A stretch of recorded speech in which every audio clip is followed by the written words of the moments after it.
शहबाज शरीफ electables को इकट्ठा करते हैं, कई बार किया, हम तमाशा देख चुके हैं। बुरा वक्त आता है वो 1 मिनट में छोड़ जाते हैं, जैसे सनाउल अजहरी की हुकूमत में छोड़। कॉन्स्टिट्यूशन के नीचे इलेक्शन लड़ते थे, वो भी रेलेवेंट नहीं रहे। दुनिया जो है उसकी बालादस्ती को मान रही है, वो हमारे वजूद को तस्लीम नहीं करता। आज लोगों का ख्याल है कि बहुत बड़ी लड़ाई जो सबसे बड़ा मसला है वो इमरान खान की और PMLN की एस्टेब्लिशमेंट की लड़ाई। रोटी खाने के लिए नहीं है आपके पास और आप न्यूक्लियर स्टेट है। तो जब भूखी नंगी कौम के पास न्यूक्लियर बम ही नहीं है, कोई सियासी हकीकत दफन नहीं की जा सकती। कोई हमें दफन नहीं कर सकता, आप भी किसी को दफन नहीं कर सकते। लेकिन सारी बातें मीडिया के सामने करने वाली होती नहीं है। लेकिन पॉलिटिकल मैनेजमेंट वैसी नहीं है। मैं यहाँ बहुत कम बात कर रहा हूँ, इससे 10-20 गुना ज्यादा बात मैं अपनी क़यादत के साथ करता हूँ। इसमें मेरी पार्टी भी शामिल है। ये बहुत खौफनाक सूरत है। अस्सलामु अलैकुम वरहमतुल्लाहि वबरकातुहू। दोस्तों, मुस्लिम लीग नून के मोस्ट सीनियर सियासतदान ख्वाजा साद रफीक, जिसे लोहे के चने भी कहा जाता है, उसने मुस्लिम लीग नून को खैरबाद कह दिया। मजीद ख्वाजा साद रफीक ने क्या कहा, वीडियो मुलाहिजा फरमाएं। वीडियो अच्छी लगे तो लाइक और शेयर कर दें। आज लोगों का ख्याल है कि बहुत बड़ी लड़ाई जो सबसे बड़ा मसला है वो इमरान खान की और PMLN की एस्टेब्लिशमेंट की लड़ाई है, या ये जो अदलिया में मसला बन गया। ये इशूज है, इनसे बड़े इशूज मौजूद है। बलूचिस्तान वो वॉल्केनो बन गया है, आतिश फशा बन गया बलूचिस्तान। उसमें वो सोच विचार नहीं की जा रही है, उस पर सर जोड़ के नहीं बैठा जा रहा है। वहां पे अब मैंने पहले भी ये कहा है कि जो कौम परस्त लीडर कॉन्स्टिट्यूशन के नीचे इलेक्शन लड़ते थे वो भी रेलेवेंट नहीं रहे। वहां वो फोर्सेज रेलेवेंट हो रही है जिनको रेलेवेंट होना ही चाहिए था। खैबर पख्तूनख्वा वहां पे वो कुव्वतें जोर पकड़ रही है जो आईन पाकिस्तान को कभी जिन्होंने तस्लीम ही नहीं किया। ये बहुत खौफनाक सूरत हाल है। सो मेरी बात से बहुत से लोगों को इख्तिलाफ है, उनका हक है। मुझे इस सूरत हाल से इत्तेफाक नहीं है और मैं ये समझता हूँ कि पाकिस्तान का हर रियासती अदारा, जिसमें एस्टेब्लिशमेंट शामिल है, अदलिया शामिल है, पार्लियामेंट शामिल है और पाकिस्तान की पॉलिटिकल पार्टीज, वो वफाकी जमातें हैं या वो नेशनलिस्ट पार्टीज हैं, जो आईन पाकिस्तान को तस्लीम करती हैं, उन्हें एक जगह बैठना पड़ेगा। आईनी कुव्वतों को, कॉन्स्टिट्यूशनल फोर्सेज को, जो कॉन्स्टिट्यूशन को मानती हैं, उसके नीचे पॉलिटिक्स करती हैं या अपने अपने दायरा कार में काम करती हैं या कभी कभी दायरा कार से बाहर भी काम कर लेती हैं, उन्हें एक जगह बैठना पड़ेगा। ये बहुत अलार्मिंग सिचुएशन बन गई है कि आईन पाकिस्तान को मानने वाले आपस में दस्तों गिरेबा है और जो नॉन स्टेट एक्टर्स हैं वो मजबूत हो रहे हैं। तो जो नॉन स्टेट एक्टर्स हैं उनको तो खत्म होना चाहिए सूरी तौर पर। वो उनकी ग्रोथ का माहौल बना हुआ है। वो ग्रोथ इसलिए हो रही है कि गुर्बत बढ़ गई है, भूख बढ़ गई है और नाइंसाफी बढ़ नहीं गई, फैल गई है। तो जब नाइंसाफी फैल जाएगी माशरे में तो नॉन स्टेट एक्टर मजबूत होंगे, वो नौजवानों को बरगलाएंगे। कोई देखिए ना, बलूचिस्तान में तो बाकायदा एक मुसल्ला अलहदी की तरीक जो है वो चल रही है और अब उन्होंने अपने आगे एक अपना सॉफ्ट फेस लगा दिया है और लोग वहां जाकर उनकी बात तो सुनते हैं और पाकिस्तान के बाहर से उन्हें ऑपरेट किया जा रहा है। तो ये बहुत अलार्मिंग सिचुएशन नहीं है। तो मैं पाकिस्तान की सारी वफाकी सियासी बातों से पूछता हूँ कि हम बलूचिस्तान में पॉलिटिक्स क्यों नहीं करते। इसमें मेरी पार्टी भी शामिल है, PTI भी शामिल है, पीपल्स पार्टी भी शामिल है, जिनकी वहां हुकूमत है, मगर नीचे जमातें ग्राउंड पर मौजूद नहीं है।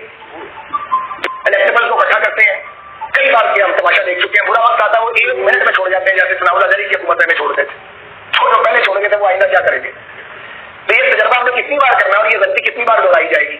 और पाकिस्तान की पॉलिटिकल पार्टीज अपने आप को ग्रास रूट लेवल पर ऑर्गेनाइज क्यों नहीं करती। एक रुकावट है, मार्शल लॉ लगते हैं और वो सियासी जमातों को तोड़ते हैं, या नकाबपोश मार्शल लॉ आते हैं, वो पाकिस्तान की पॉलिटिकल कल्चर को प्रमोट करते हैं।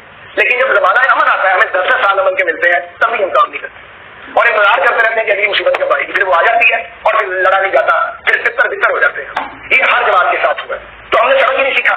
इसी तरह जो अदलिया के हालात है वो नगुफ्ता बे हो गए। अच्छे खासे मुअज़्ज़िज़ जज जो गैर मुतनाज़ा थे वो मुतनाज़ा हो गए बदकिस्मती से। कुछ को मुतनाज़ा किया गया और कुछ अपने कामों से मुतनाज़ा हुए। अच्छा खासा आदमी होता है, उसे न जाने क्या होता है कि उसके बाद वो एक ऐसे रास्ते में चल पड़ता है। तो ये पाकिस्तान के जो अदारे हैं इनको भी सोचना होगा। खुद एहतसाबी के अमल से कोई गुजरने को तैयार नहीं है, कोई अपनी गलती मानने को तैयार नहीं है, कोई नरमी करने के लिए तैयार नहीं है। अगर जब स्कोर सेटल करने हैं भाई, तो ये पाकिस्तान, देखिए पाकिस्तान स्कोर सेटल करने का मुकम्मल हो नहीं सकता। उसकी वजह है, उसकी वजह हमारा जोग्राफिया है। एक तरफ हिंदुस्तान है, 5 गुना बड़ा हमारे से मुल्क है, वो इकोनॉमिक पावर उसकी हमसे मल्टीपल टाइम बढ़ गई है। दुनिया जो है उसकी बालादस्ती को मान रही है, वो हमारे वजूद को तस्लीम नहीं करता। तो वो जो बॉर्डर है वो एक तरह का हॉट बॉर्डर है, किसी वक्त भी कुछ हो सकता है और वो हर वक्त हमारी सलामती के खिलाफ वो साजिश हो रही है। फिर आप एक न्यूक्लियर स्टेट है, रोटी खाने के लिए नहीं है आपके पास और आप न्यूक्लियर स्टेट है। तो जब भूखी नंगी कौम के पास न्यूक्लियर बम होगा तो दुनिया उसको और नजर से देखेगी। ये बहुत बड़ा चैलेंज है, उसको मैनेज करना और अपनी माशी हालत को ठीक करना। फिर आपके 2 सूबों में तो बिल्कुल एक तरह की जो आज भड़क रही है वहां पे, ये टीटीपी को दोबारा आने दिया गया, यह कोई तरीका था टीटीपी को दोबारा आने दिया गया? उन्होंने आके वहां पे अपनी फाउंडेशन स्ट्रॉन्ग की है, हमारे फौजी शहीद हो रहे हैं, हमारी लॉ एनफोर्समेंट एजेंसीज के एहलकार शहीद हो रहे हैं, मासूम शहरियों पे हमले किए जा रहे हैं, लेडीज पे हमले किए जा रहे हैं, पुलिस पे किए जा रहे हैं। ये सिचुएशन बड़ी अलार्मिंग है। कोई शक नहीं है कि शहबाज शरीफ साहब की क़यादत में वो इसी चोटी का जोर लगा रहे हैं कि माशी हालत ठीक हो। बहुत से जो माशी अशारिये हैं वो बेहतर हुए हैं, लेकिन पॉलिटिकल मैनेजमेंट वैसी नहीं है। मैं यहाँ बहुत कम बात कर रहा हूँ, इससे 10-20 गुना ज्यादा बात मैं अपनी क़यादत के साथ करता हूँ और ये मेरी जिम्मेदारी है। उनकी मेहरबानी है, वो अमल करें ना करें सुनते जरूर है, तो हम अपनी बात सुनाते रहते हैं, लेकिन सारी बातें मीडिया के सामने करने वाली होती नहीं है। तो इस सिचुएशन से हमें निकलना है और मैं जोर दे के ये कहूंगा, मेरी बात बुरी लगे या अच्छी लगे, कि हर वो सियासी कुव्वत जो आए पाकिस्तान के नीचे ऑपरेट करती है उसको ये इदराक होना चाहिए कि मुल्क रहेगा तो आपके हाथ उठाएगा। यही पॉलिटिक्स करेंगे ना, हवा में मुअल्लक होकर तो ना सियासत होगी, ना दलिया होगी, ना एस्टेब्लिशमेंट होगी, ये सब कुछ रियासत के साथ है। तो हमने जुड़ा, अगर हम जुड़े हुए हैं पाकिस्तान के साथ तो इस बात पे गौर करें कि हमने गलती कहाँ की है, हमने कहाँ कहाँ गलती की, गलतियां सभी ने की है और इनसे निकलने का रास्ता क्या है। ये जो लोग समझते हैं ना कि मैं दूसरे के खून में नहा के सुरखुर होकर बातें बन जाऊंगा, ये नहीं होना, ये मुमकिन ही नहीं है। कोई सियासी हकीकत दफन नहीं की जा सकती, कोई हमें दफन नहीं कर सका, हम भी किसी को दफन नहीं कर सकते।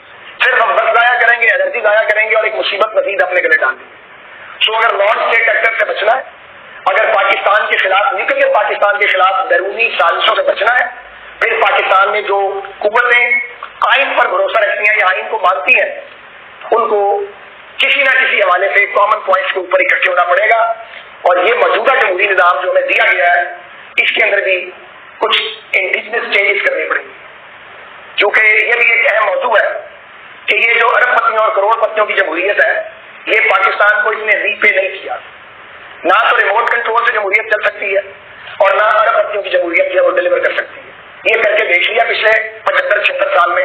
मार्शल लॉ भी फेल हुए हैं, शहरी मार्शल लॉ भी कामयाब नहीं हुए, और जो ये जमहूरियत है, अमीर आदमी की जमहूरियत, ये भी वो नताइज नहीं दे सकी जो नताइज मिलने चाहिए। गलती की गलतियां सभी ने की हैं और इनसे निकलने का रास्ता क्या है। ये जो लोग समझते हैं ना कि मैं दूसरे के खून में नहा के सुरखुर होकर बातें बन जाऊंगा, ये नहीं होना, ये मुमकिन ही नहीं है। कोई सियासी हकीकत दफन नहीं की जा सकती, कोई हमें दफन नहीं कर सका, हम भी किसी को दफन नहीं कर सकते। सिर्फ हम वक्त जाया करेंगे, एनर्जी जाया करेंगे और एक मुसीबत मजीद अपने गले डाल देंगे। सो अगर नॉन स्टेट एक्टर से बचना है, अगर पाकिस्तान के खिलाफ निकल के पाकिस्तान के खिलाफ बैरूनी साजिशों से बचना है, फिर पाकिस्तान में जो कुव्वतें आइन पर भरोसा रखती हैं या आइन को मानती हैं, उनको किसी न किसी हवाले से कॉमन पॉइंट्स के ऊपर इकट्ठे होना पड़ेगा। और ये मौजूदा जमहूरी निजाम जो हमें दिया गया है, इसके अंदर भी कुछ इंडिजिनस चेंजेस करने पड़ेंगे, क्योंकि ये भी एक अहम मौजू है कि ये जो अरबपतियों और करोड़पतियों की जमहूरियत है, ये पाकिस्तान को इसने रीपे नहीं किया।